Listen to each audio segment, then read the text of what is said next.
The sun is the most visibly obvious object in the sky.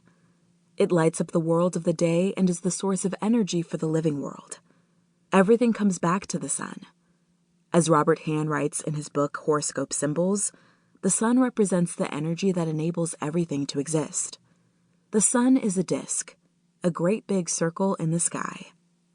The god Aten, whose name means disk, was the god of one of Egypt's most hated pharaohs.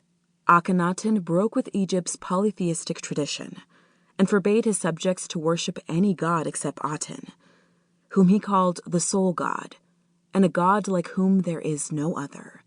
Unlike other Egyptian gods who were represented through images of the living world, with dog heads and human bodies, Aten had no image, only a name. Aten's name was marked the way a pharaoh's name would be marked, and Akhenaten changed his own name to reflect his association with his god of his new world order.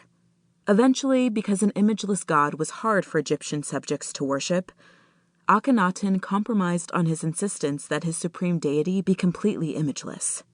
He allowed Aten to be portrayed by an abstract circle, a faceless face, with rays that shined down upon the earth. The abstract quality of the circle, perfect and ideal, was a representation that superseded all other representations of the imperfect world. Because Aten had no image, Egypt did not worship the god directly.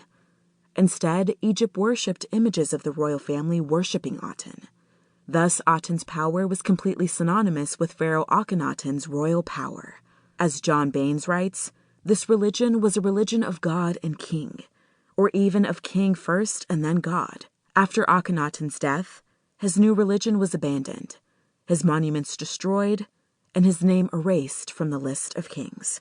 The great big circle in the sky, however, was not merely a flat disk in the two-dimensional universe, or even a sphere in the three-dimensional universe.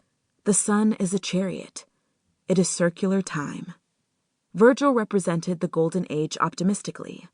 In Hesiod's Works and Days, the world spirals from an elevated and golden position down into a horrible physical and moral deterioration. Hesiod was a pessimist. Saturn's golden age was long lost. The silver race had encouraged inertia. The bronze race had glorified violence. And the Iron Age had increased the amount of evil in the world.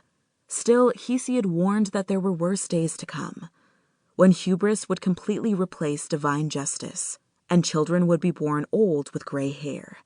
In response to Hesiod's pessimism, Virgil proposes in his eclogues that time doesn't slope downward, but moves circularly. Virgil prophesies that a child will be born under whom the iron brood shall at once cease and a golden race spring up throughout the world.